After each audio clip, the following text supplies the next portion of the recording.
वाशिम जिल्ह्यातील नगर परिषद आणि नगरपंचायत निवडणुकीच्या प्रचाराला कालपासून खऱ्या अर्थाने वेग आला आहे। चिन्ह वाटपाचा मुहूर्त 26 तारखेला असला तरी भाजप, शिवसेना, राष्ट्रवादी काँग्रेस आणि काँग्रेस या प्रमुख पक्षांनी घरोघरी संपर्क, छोट्या सभा आणि पदयात्रा यांच्या माध्यमातून प्रचाराचा जोर वाढवला आहे।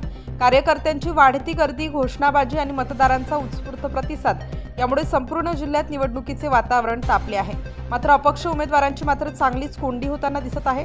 चिन्ह नसल्याने मतदारांमध्ये थेट ओळख निर्माण करण्यात त्यांना अडचणी येत असून अधिकृत चिन्ह मिळेपर्यंत फक्त भेटीगाठींवरच भर देण्याची वेळ अनेकांवर आली आहे। त्यामुळे अपक्षांच्या रणनीतीतही गोंधळ निर्माण झाला असून त्यांच्यासाठी पुढील काही दिवस निर्णायक ठरणार आहेत।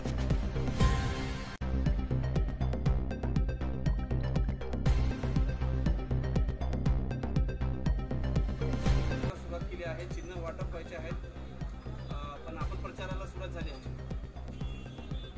काय प्रतिक्रिया आहे? चिन्ह वाटप तर आता निश्चित जवळपास झालेलेच आहेत आणि प्रचार आता म्हणजे वेळ कमी असल्यामुळे थोडंसं प्रचार म्हटलं सुरू करून द्यावा आणि एवढा सुरू करून पण म्हणजे कदाचित वेळ पुरेल का नाही सांगता येत नाही। सकाळपासून कशी दिनचर्या राहते प्रचाराची? सकाळी अगोदर देवदर्शन आणि मग हाऊस टू हाऊस प्रत्येक घरी जाऊन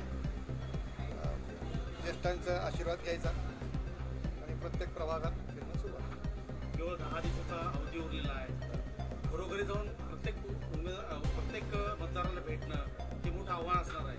कशा भेटी देणार, कसं पार पडणार आव्हान? आता थोडंसं झोपेचा त्याग, प्रत्येक गोष्टीचा त्याग करावाच लागेल आणि प्रत्येक घरी जावंच लागणार आहे आणि जाणारच।